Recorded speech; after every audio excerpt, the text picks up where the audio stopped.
If you will, bow your heads with me for a moment of silent prayer.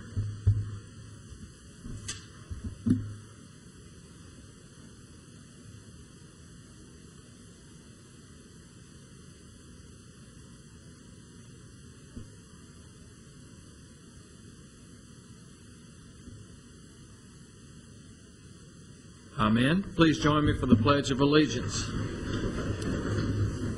I pledge allegiance to the flag of the United States of America and to the republic for which it stands, one nation under God, indivisible, with liberty and justice for all. Good evening and welcome to Murfreesboro City Council, November 4th, 2010. And Ms. McGannon, I see a quorum here, so I think we can proceed. That's generally not at question. But I will ask Mr. Washington if he will take the chair while I go down to the podium to make some presentations at this time.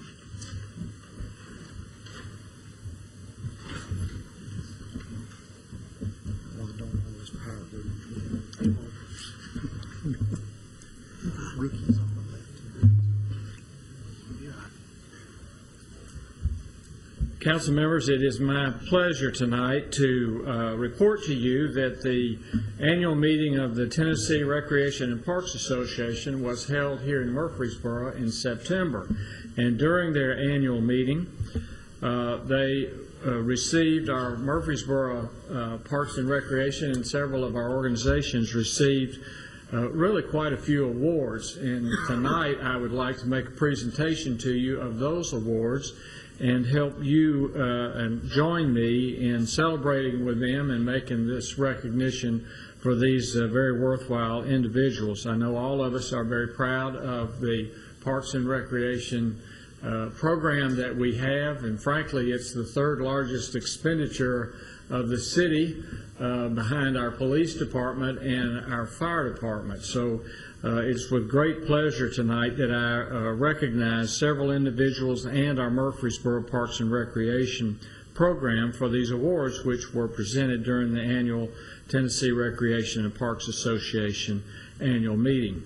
The Volunteer Service Award was presented, and this award recognizes an individual or individuals or organizations that have made a significant contribution to the field of parks, recreation, and leisure services by performing volunteer services. This year's recipient is the Murfreesboro Soccer Club for their outstanding contribution and volunteer efforts in working with the Murfreesboro Parks and Recreation Department while securing and hosting the National President's Cup Soccer Tournament. Here tonight are President Troy Robinson, and I'll ask you to join me at the podium, if you will. Troy. Select Chair Bill Terry and Registration Chair Amy Turner. And if you will come up, please, and receive this award. Lanny Goodwin will make the presentation, and we want to recognize you and thank you very much for all the work that you do. Thank you.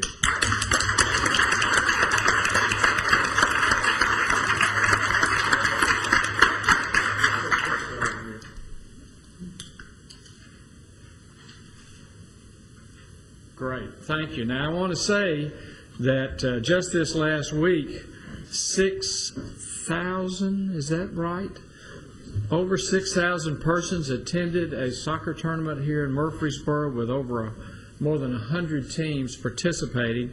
And I understand in the last year, at least 18,000 visitors have seen what a beautiful city we have coming to soccer events. So I want to thank you and tell you how much we appreciate your efforts, and we're excited about continuing to use our soccer fields and soccer park and continuing to let you wear Lanny and his staff out to put these on, if that's okay with you. We're happy about it. Very good. The Lifetime Member Award honors and recognizes an individual who has retired and during their tenure made numerous significant long-term contributions within the parks and recreation profession. And we are particularly proud this year that Dennis Rainier, our former director of the Parks and Recreation program here in Murfreesboro, was awarded lifetime status. Dennis, come on up here.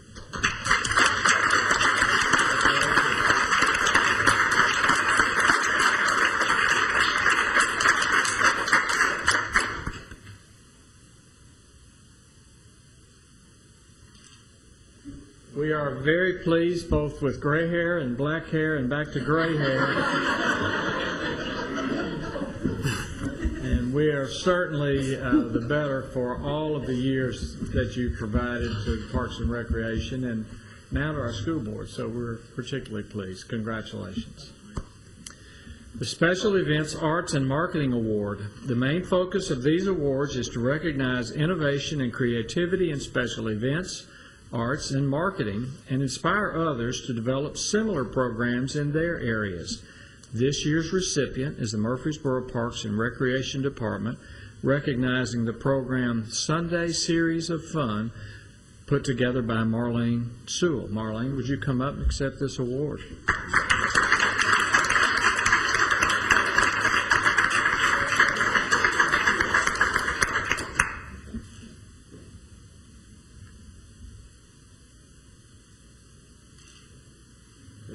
Thank you. Marlene works so hard for a number of different areas, and I'm sure if you've been around Murfreesboro for a while, you're going to see Marlene if you're having fun. The Longfellow Aquatics Award. This award is given each year to a person or persons whose or agency responsible for outstanding programming or accomplishment in aquatics. It's presented in honor of Commodore W.E. Longfellow, who started the American Red Cross Life-Saving Service in 1914. This year's recipient is Nate Williams. Nate?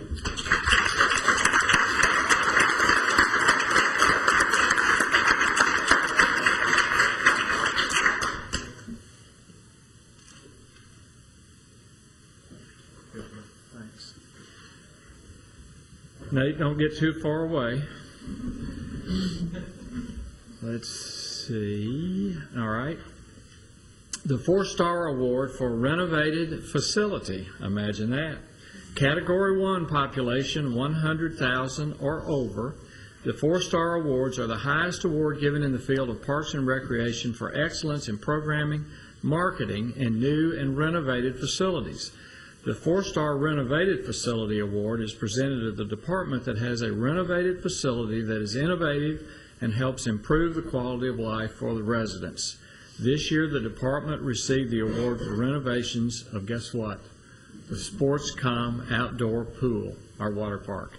Lanny Goodwin and Nate Williams will accept the award. Please come forward.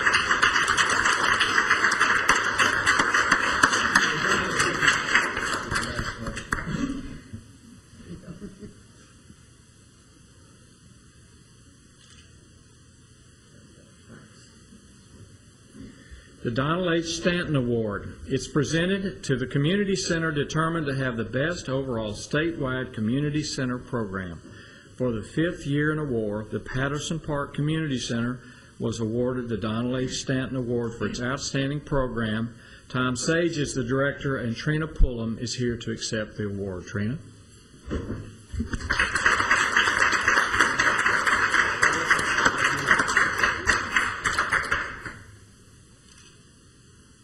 Years in a row. Tremendous. Great effort. Thank you.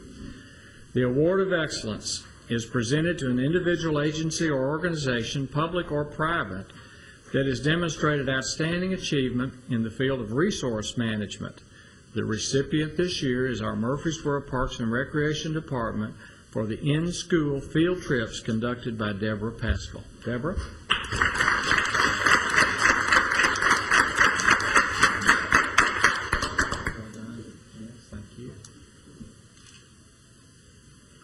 Thank you. Very nice. The Maynard Glen Award is given annually by the Municipal County Interest Section to recognize personnel who have planned, conducted, or were responsible for the most outstanding recreation program during the year. This year's recipient is Rachel Singer for her outstanding programs and contributions to the department. Rachel?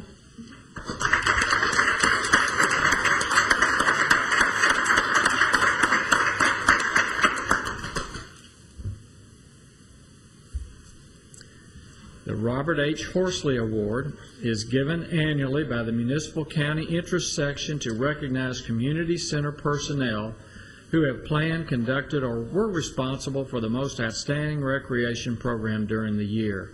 And this year's recipient is Jernell Floyd for her outstanding contributions at the Patterson Park Community Center. Jernell?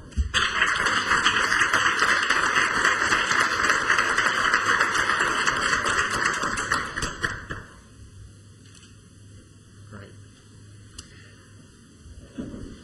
President's Cup. Murfreesboro Parks and Recreation Department received recognition as the department in the population category of 100,000 and more. Now remember, 100,000 and more, there aren't but 6 cities in Tennessee in that category, and 2 of them are pretty close to us. That most overall reflects the professional standards set by the Tennessee Recreation and Parks Association for contributions made to both the state and to the National Association for Recreation and Parks. And Lanny Goodwin is here to accept the President's Cup. Lanny, congratulations.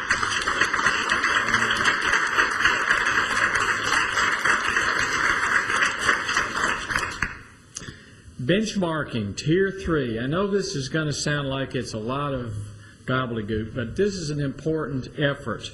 And I want to mention this specifically because benchmarking is a process used in strategic management in which organizations evaluate various aspects of their processes in relation to the best practice with a goal of increasing efficiency and quality of products and services while reducing costs. I want to read very quickly a letter from our Department of Environment and Conservation in Nashville. It is my honor and pleasure to announce that you have successfully completed the Tier 3 level of Tennessee Parks and Recreation benchmarking program as part of the Department of Economic and Community Development's 3-star program. This certification is in effect for 5 years. You can be proud of your Parks and Recreation Department and the goals that they have met in order to complete this visionary component of the 3-star program. Completing this assessment at Tier 3 level has allowed you to create a benchmarking system to measure your participation in parks and recreation services against other departments in Tennessee and shows that you provide a solid level of services and facilities to the citizens of Murfreesboro. This is the highest tier awarded within the benchmarking program, and I'd like to recognize Becky Johnson and Lanny Goodwin for their work in this area. Please come forward.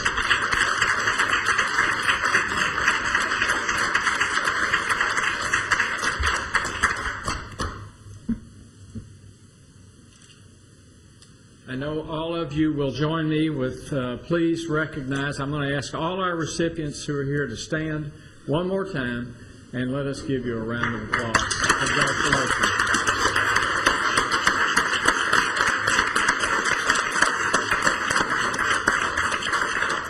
Thank you. Mayor, members of the City Council, each year the Ethnic Minority Interest section of the Tennessee Recreation and Parks Association selects a person or persons who have shown outstanding leadership in promoting parks and recreation statewide. This year, they have selected Mayor Tommy Bragg and City Manager Rob Lyons for their support of the 59th Annual Tennessee Recreation and Parks Association Conference that was held here in Murfreesboro. Mayor Bragg, on behalf of our association, thank you. Thank you, lady. Thank you very much.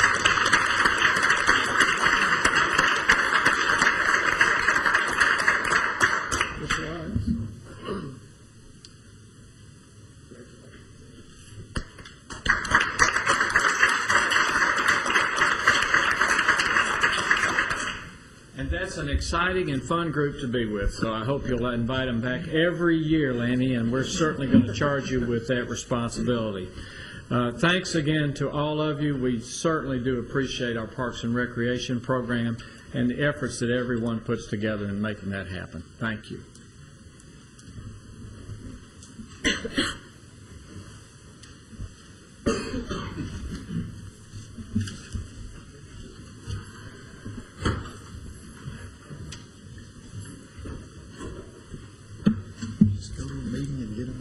That's right. Go to a meeting and get an award.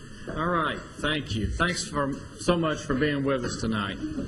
They can stay if they want to. You can stay or you're free to go. All right, at this time, council members, you have your consent agenda before you. If you've had an opportunity to review that, are there any questions regarding the consent agenda?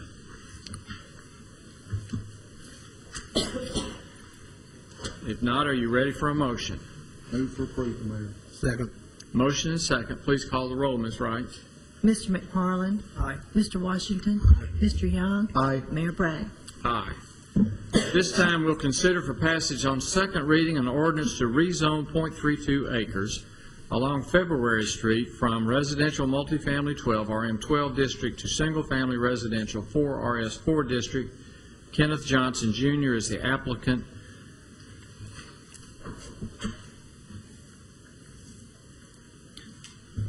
Move for passage on second reading. Second. All right, motion and second. Please call the roll. Mr. McFarland? Aye. Mr. Washington? Aye. Mr. Young? Aye. Mayor Bragg? Aye. This time we'll consider for passage on second reading an ordinance to rezone approximately 34.24 acres along Manchester Pike from single-family residential 15 RS15 to residential multifamily 16 RM16 district. Jones Company is the applicant. Move for passage on second reading. Second. Motion and second. Please call the roll, Ms. Wright. Mr. McFarland? Aye. Mr. Washington? Aye. Mr. Young? Aye. Mayor Bragg?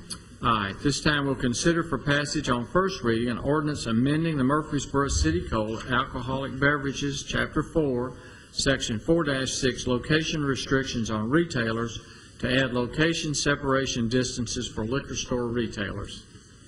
Ms. McGannon. Mayor Bragg, members of the council, this is one of two ordinances that I drafted in response to the discussion that was had at the council meeting last week. What this first ordinance, 100737, purports to do is to add in two sections, the first being the section dealing with the CH or commercial highway zone, the requirement that retailers be at least 300 feet from churches. The second section deals with the same 300-foot restriction for the central business district zone. Those are the only two zones where retail liquor stores are allowed that currently do not have that distance requirement. So it is making the distance requirements uniform. In the material that I indicated, the cover letter that went out to you in the packet was sent on Tuesday, we had not confirmed whether or not this would have an impact on any existing liquor retailers. Staff has now reviewed that, and I can confirm to you that it would not affect any existing liquor stores. None of the ones that you have previously approved are within 300 feet of a church. So this is for your consideration as an amendment that would add that distance requirement. I'd be happy to answer any questions about the proposed ordinance. Any questions from Ms. McGannon regarding this ordinance 38 relative to the location restrictions on retailers? Ms. McGann, do you have any litigation concerns? Do I have any what? Litigation type concerns? Well, this ordinance in and of itself would not lead to any litigation concerns. The distance requirements are ones which state law allows cities to impose with regard to liquor retailers. Thank you. Thank you very much. Mm-hmm. Other questions for Ms. McGannon?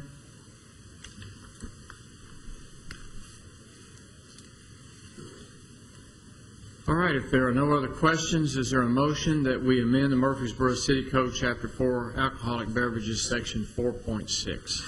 Move for passage on first reading. Second. You have a motion and a second. Please call the roll. Mr. McFarland? Aye. Mr. Washington? Aye. Mr. Young? Aye. Mayor Bragg? Aye. This time we'll consider for passage on first reading an ordinance amending the Murfreesboro City Code, Chapter 4, Alcoholic Beverages, Section 4-6, location restrictions on retailers to add location requirements for liquor store retailers. Ms. McGann. Mayor Bragg, this ordinance, which is to be considered separate and distinct from your prior action, that would apply to all zones where liquor stores are currently allowed. It would be imposing a new set of restrictions that would be based on factors other than distance from churches and schools. Those would remain in place. They're not changed by this. But in addition, this proposed ordinance would allow the council to deny a certificate of compliance to an applicant if the applicant's proposed location is in one of several categories, where there was likely to be excessive congestion, either vehicular or pedestrian, whether it was going to likely adversely affect the use of private property, where it was likely to adversely affect public places and public uses, or it was likely to interfere with public health, safety, and morals because the same or a similar business in the same or nearby neighborhood had led to disturbances or criminal activities. Obviously, if the council adopts this ordinance, it would call for the council and staff each time a request for a new liquor store location came up to look at more factors. We've had some very brief discussion on staff with this. I think it would need to involve planning, traffic, police department to try and provide you with information that was available to the staff about whether or not a location was likely to have any one of these 4 adverse impacts. But it seemed that it might be beneficial for the council to have a clear standard should it find a location that it believed might pose one of these problems that was not impacted by the distance from a church or a school, and that was the purpose of preparing the ordinance. I should also mention that these are factors which you currently have on the books with regard to beer. They're not ones that get talked about often, but those standards were the ones that I looked to in terms of trying to determine which ones seemed to be appropriate for liquor stores and reflective of the discussion that you had previously. So they are in the beer ordinance? Yes, sir. Is that correct? Similar ones. I modified the language slightly, but similar standards exist for beer locations, yes. And are you aware during your tenancy that I'm not aware that any has been turned down for that reason. Neither was Ms. Wright. But just because the council has not exercised the power does not mean the council doesn't have it or doesn't need it. Thank you. Question. Mr. Washington. If this ordinance is passed, let's say a condition evolves away, it does start to do that, become a nuisance. What leverage does the city have? If we pass this, does the city have leverage to go back to this one and revoke the license? No, this would, if you adopted this would be prospective. Okay. When you have issues come before you in the for a new location or certificate of compliance, that would be when you would do it. You wouldn't. This would not impose a new nuisance standard for any existing business. Thank you, ma'am.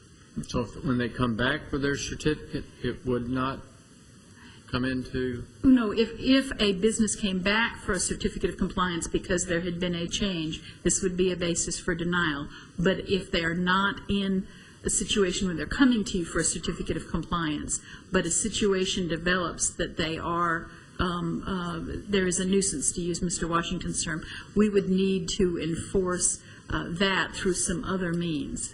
But they do come back every 2 years. Yeah. Yeah. So you could address it at that time under this. Yes. I think the standard the city would have to meet for such denial to be a reasonable one would be higher if you were denying a certificate for an existing business. A reapplication Yes. or a. Yes. Okay. All right. Any other questions regarding this ordinance? I have a question, Mayor. Mr. McFarland. The information or the criteria that we have on investigating, or that we have to make our decisions on whether to approve a certificate of compliance or not, where will we get the information on congestion? I mean, well, how are we going to get the information on that without, I mean, I guess will we individually go out and inspect all these places and go out and determine whether it's going to be a nuisance or not? No, as I mentioned, Mr. McFarland, staff would envision that the planning, traffic, and police departments at a minimum would need to be involved in providing you with information. Because of the short period of time from the discussion to when we had the packet, and not knowing whether the council would be interested in adopting this, we haven't fully developed how we would handle it, but we have had some brief internal discussions, and so I would envision that in the same way that on the Planning Commission you get staff reports, this is what we think is the condition with traffic, this is what we think has been the condition, with civil unrest or criminal activity, you would get staff analysis, and then since there would be a public hearing, additional persons could come and speak on those points if they agreed or disagreed or had a different point to raise with you about any one of these four factors.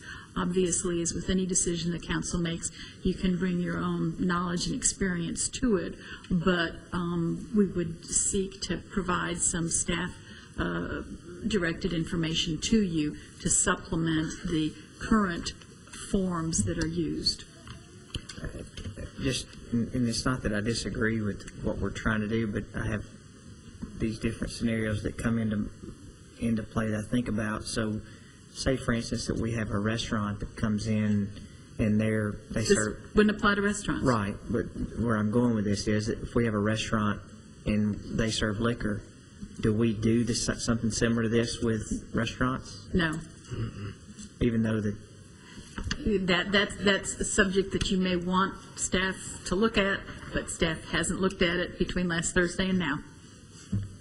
My point with that is that obviously this applies to liquor stores, but there are lots of other places that you can buy liquor that's not a liquor store. So that it just seems that that's I don't know.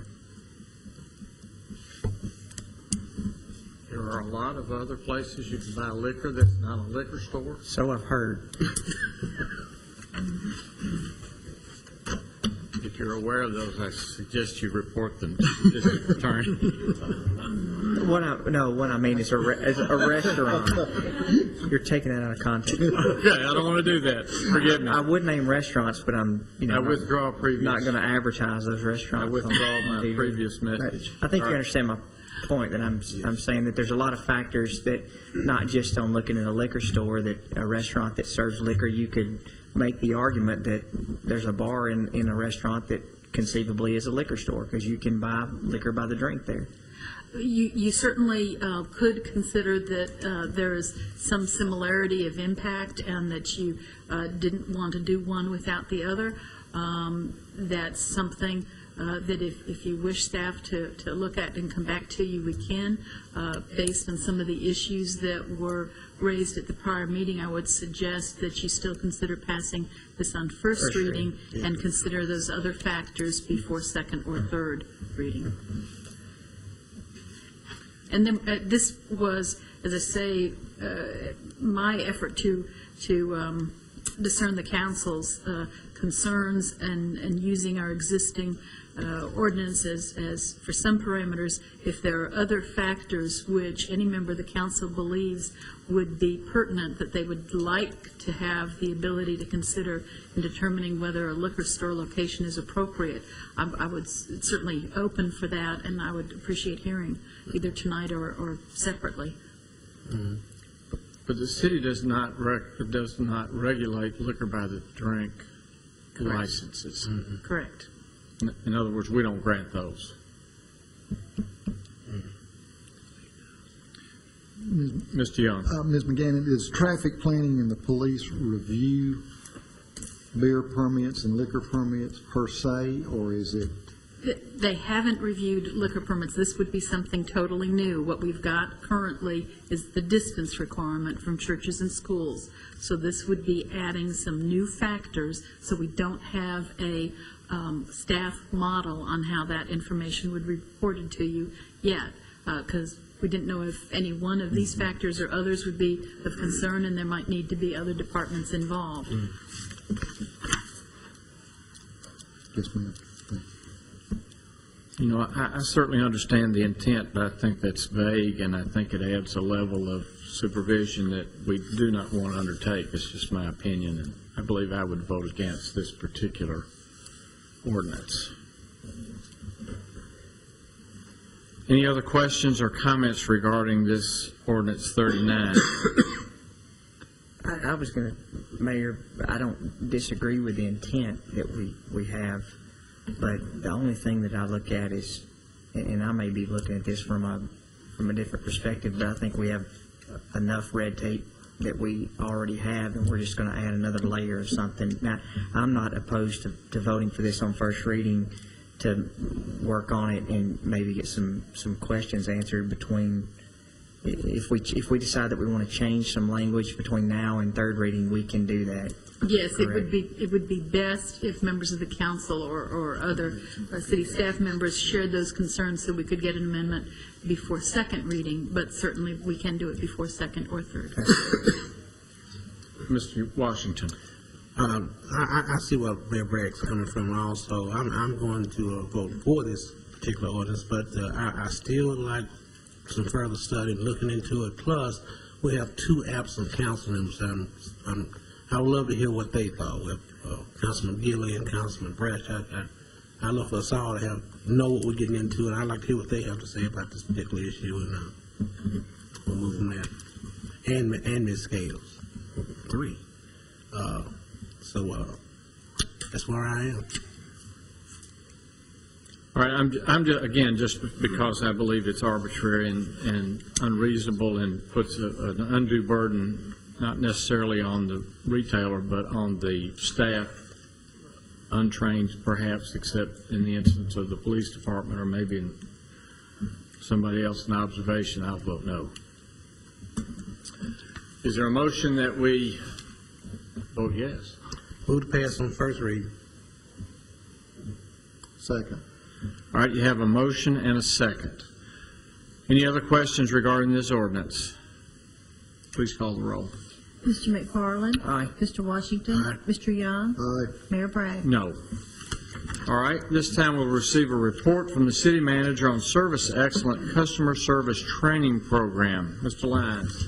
Thank you, Mayor Bragg, members of City Council.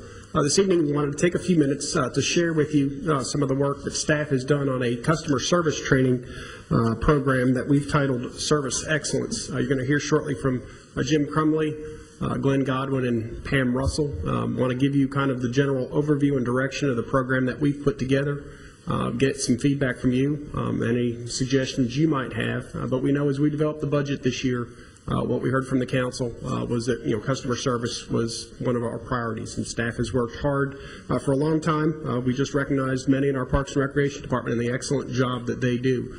So we know our city employees do a great job at providing excellent service to our residents and to our customers.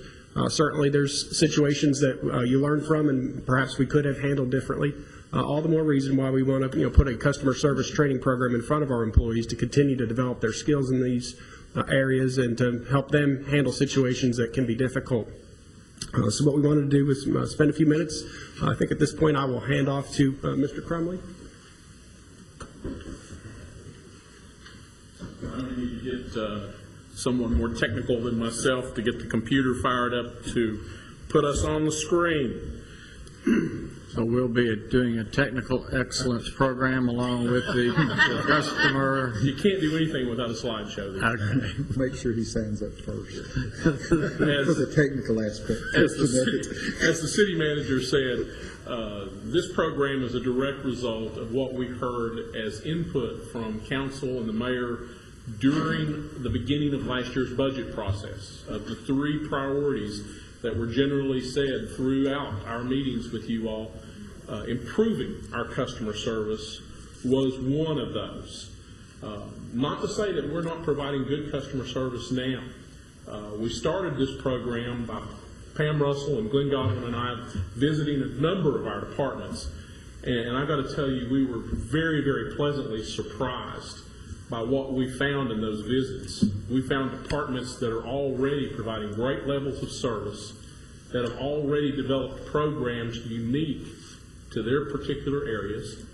We found training resources. We found folks in our departments that we're going to utilize along with Channel 3 in developing material over time to train our employees with. So I think we were all very, very pleasantly surprised by our visits out into the field. All right, Glenn, if I mess this up, it's your fault. One of the things I've been involved with that was a great pleasure to me and a terrific learning opportunity was the communications study team. And one of the problems that we threw out in front of the communications study team was customer service. Without hesitation, they responded back quickly in the ways that they like being treated as customers in different places around town. And so we've kind of steadied on those as the key principles that we're going to instill, hopefully, in our training with our employees. The first one of those was being treated with respect. Everyone enjoys having the attention that they deserve when they come in and need help from a city employee. They said, we expect excellent service at a reasonable fee. We have good standards. They also said that we expect one-stop convenience. My counterpart team to the communications team was Shannon Logan's technology team, and you'll be hearing from them later in the year. But many of the convenience items we felt were rather easy technological changes that we can make. But rather than go immediately to the technological, Glen and Pam and I focused our efforts, and in particular Glen and Pam have focused their efforts on developing a program to approach our employees with better communication skills, skills in listening, and skills in dealing with conflict resolution.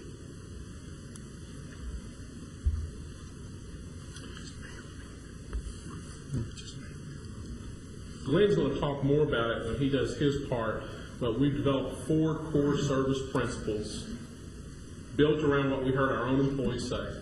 Respect, be there for people when they come to see us with a problem. We need to exceed the standards that our customers expect, and we need to try to instill a sense of fun with our employees as we do that. We deliver value services. We deliver high-quality services. One of the key things that we'll emphasize with our employees is that they have the opportunity to choose the attitude that they come to work with every day and how they deliver their job, their services to the people of this community. And last but not least, make an impression on these people. Make their day with the way that we treat them when they come to see us for some type of service. I'm going to turn it over to Glen now. I guess I'll turn it over to Pam now. Channel 3 is going to be a tremendous resource as we go through this. They've already had their hands on some of the things that we've learned. Pam Russell is going to show you a little video that they've helped us put together. Thank you, Jim. As Jim stated, we went out to several of the different departments to find out what type of training were they looking for. What did their employees need to better service our community and our residents? And what we found when we went out there was that a lot of those employees were already giving out some positive experiences. And so what we decided to do was shoot a few vignettes of those positive experiences. So with the help of Channel 3, we can take a look at the monitors and see some of that.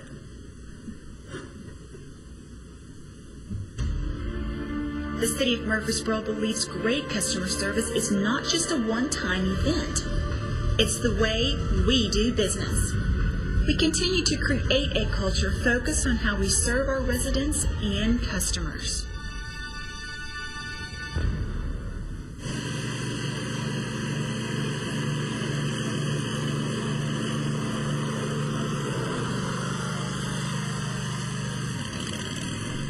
Did you see that hawk in the tree hanging over the river? Hard to believe. Oh, goodness.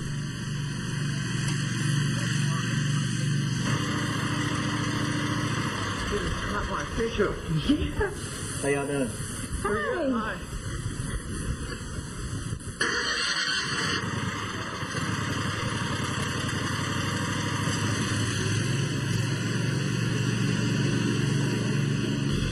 Our people go above and beyond the standards our customers have come to expect.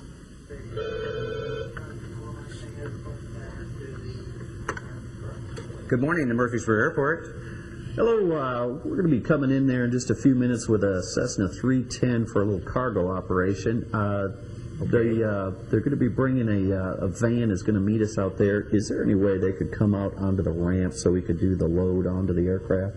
Yes, sir, we sure will. We'll have a gate open for that van, and chances are he's been here before. He can go right through that gate and come right up to the aircraft, and we can help put the stuff in the aircraft. All right, we've got some seat backs, and do you have any excess cardboard? Well, we've got some straps in there and everything, but we need some cardboard. Do you think you got any extra Yes, boxes sir. or We something? saved some cardboards from some of the boxes, so we will break it down. We'll have quite a bit of cardboard that he can put into that aircraft and kind of make sure all those seat backs are going to be okay. Excellent, excellent. Well, we'll see you there in a few minutes. It's Cessna 310, and we'll be on your ramp, like I said, in just a few minutes. Thank Thanks you a for lot. calling. We'll be there for you.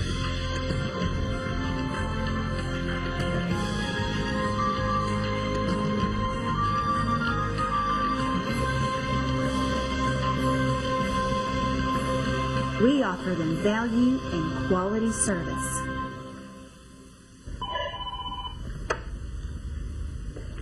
Solid Waste Department?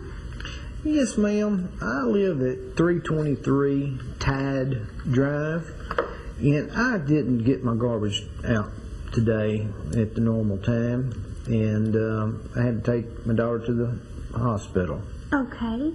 Is it out at the curb now? Yes, ma'am. All right. Let me pass this on to the supervisor, see if we can come out there today. I'm not 100% sure that we can. If not, I'll put a work order in for it. We'll get out there first thing tomorrow morning. Just remember for future that it does need to be out by 7 a.m. or the night before. Yes, ma'am. All right, thank you. Thank you. Bye-bye.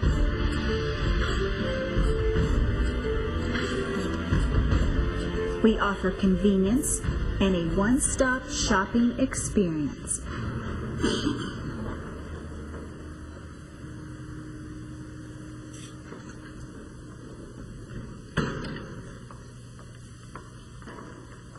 Hi, I've got a ticket, and I'm really not sure where I'm supposed to go to pay this. Oh, let me look at this ticket. Actually, your ticket is a county ticket, which means you need to go to a different building. But I have a map, and I'll be happy to share it with you and show you exactly which building to go to, okay? This is our map of downtown, and you're here right now, and you're going to go out the door closest to me, walk straight ahead. This is Maple Street. Go past the courthouse, and when you do that, you'll see a 5-story building. That's the judicial building, and that's the building you need to go to pay your county ticket. Okay. Well, thank you very much. I really appreciate your help. The city's goal is to continually enhance the level of service our residents and customers experience by training and developing our employees. Coming soon to a department near you, Customer Service Training. So those are a few of the things that our employees are currently doing, but we know we can do more and we can get even better. Another thing that we plan on doing is going back out to some of the departments and shooting some real life scenarios, some that deal with conflict, and then show them how to deal with conflict resolution and give them tools for that. That's just one of the trainings that we plan to offer. We have a lot more, and I'll let Glen Godwin come up and share with you some of those things. Thank you, Pam. Good evening, Mayor and members of City Council. We're pleased to bring this information to you, and I'm just excited to be part of this team as we look to put together this training information for the city and their employees. One thing I'd like to do is just touch on, if I could, for a moment or two, about how we plan to connect the training back to one of the directives that the City Council has, and certainly we want to emphasize the fact that there's a good basis for the training. But more than that, we want to make sure that we have training that encompasses enough of the skill factors that employees can actually take back to their jobs and use, so that they're able to go back and feel like that they got something out of the training. I want to share with you just a couple of samples of slides. The slides you're looking at will be part and incorporated into the training session for the employees. And this is just an overview of the agenda. We'll be talking about our service values that the Communications Committee has already identified. As Pam mentioned, conflict resolution skills, probably the real heart of what it is that we do when we talk about service excellence, which most often has to do with good communication skills, obviously listening, speaking, writing. And then we'll focus on telephone skills, email skills, and then we'll put an exclamation point on the training with a short video called Fish. It's a highly energetic and robust employee engagement video that we think also captures some of the same themes that we wish to leave with our employees in the training sessions. Some of the objectives of the training I'll touch on. We'll talk about who the customer is. And of course, as a City of Murfreesboro employee, you might have two different types of customers, both internal and external customers. Some, of course, have even more types of customers than that. But we'll make sure that in the training we'll do the types of things that help to present a good attitude and image for the city. We'll achieve conflict resolution skills by doing what we call adult training exercises that will involve case studies and role plays. And to the point that Mr. Crumley and Ms. Russell made about shooting the video back into the departments, those videos we expect to use in that training content so that employees understand the credibility in real-life situations applies immediately to their job. A service recovery model will also be talked about in the training. It's a useful way to go back to your job with a wallet card, for example, and be able to understand how to break down conflict resolution right on the job. And, of course, telephone skills and email skills. We get more emails nowadays than we ever have. I think everyone can identify with that. So there's some tips and etiquette that we'll also be discussing as we conclude that training piece. We mentioned Fish just a few minutes ago. I'll be happy to answer any questions that the council may have. Any questions for Mr. Godwin or Assistant Manager Crumley or Ms. Russell? What departments will go through this? We expect that there will be a couple of different custom content pieces to this. Of course, not every training course can be customized for as many departments as we have with the city, but we're looking at public works, looking, of course, at administration, departments like water, finance and tax, my department. We'll go through a lot of the skills training with respect to the service excellence training. Law enforcement, public safety, for example, that's more custom content. And frankly, we're looking for perhaps a speaker to be able to relate to that who has a similar type background. But for the most part, employees who have to deal face-to-face with the customer or over the telephone or have the responsibility of sending out email and are in constant contact will go through this course. Mr. Washington. Just a little comment. Applaud what you're trying to do with the city, because customer service is a prime interest of everyone's. This is for you, Rob. If your employees follow up as well as Rob Lyons does, leading by example, then you got something going on. Good follow-up and consistent practices is what will make most customers very, very happy. And he leads by example. I can tell you that 24/7. Anything else, Mr. Young? We can never take too good a care of our customers. Exactly right. Thank you, Mr. Godwin, Mr. Crumley, Ms. Russell. Thanks very much. Any other questions or comments regarding this Service Excellence Customer Service Training Program? If not, at this time we'll hear from the City Manager with regards to proposed refunding of variable rate debt loans. Mr. Lyons. Yes. Thank you, Mayor Bragg. As we've talked to you recently, the current interest rate environment is at historic low levels. In fact, the city's most recently closed on its capital improvement plan and achieved an interest rate for fixed rate debt of 2.89%. We've continued to analyze the city's debt portfolio, and given the historic lows, we think this is an excellent opportunity to convert additional portions of our variable rate debt into a fixed rate.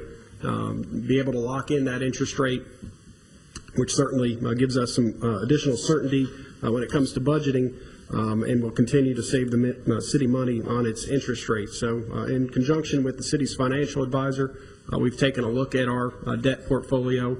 I believe it would be time to refinance the city's 2001, 2002, and 2006 TML loans, all of which are variable rate debt, into a fixed rate product. This would be a total of $71.4 million. I want to emphasize this is not new debt. This is debt that's already been incurred by the city. We just feel at this point in time it makes sense to fix that interest rate out.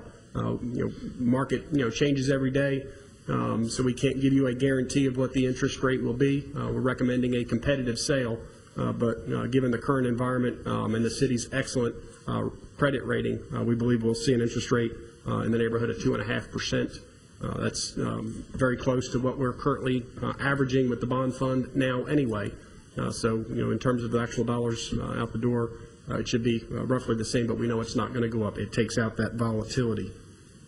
The process that would be involved, should you agree to this direction, is that the city needs to send a letter to the state of Tennessee asking them to review this refunding plan. Once that would be reviewed, we would be back to you with a resolution, then having the financial advisor work our way through the competitive sale process. It's going to take approximately 60 days, and I'll be happy to answer any questions. Questions for Mr. Lyons?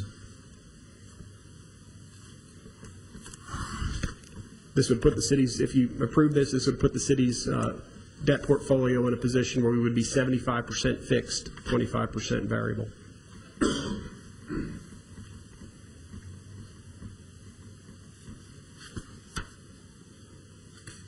Any questions or comments?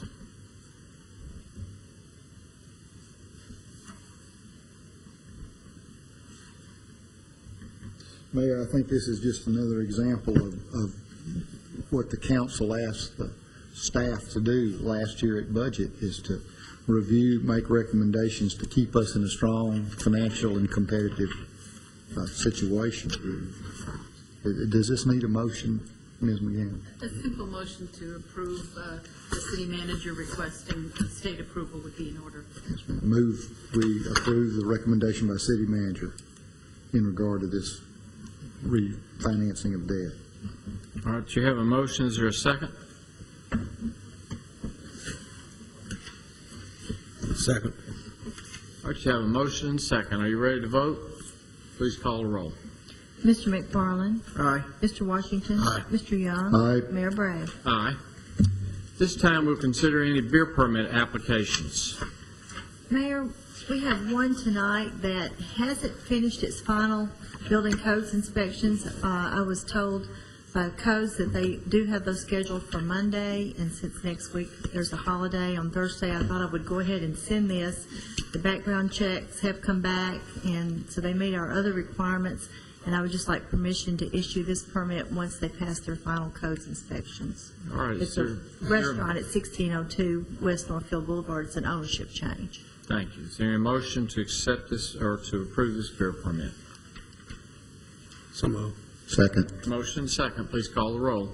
Mr. McFarland? Aye. Mr. Washington? Aye. Mr. Young? Aye. Mayor Bragg? Aye. You have a list before you of the statements to be considered for payment. Are there any questions regarding the bills?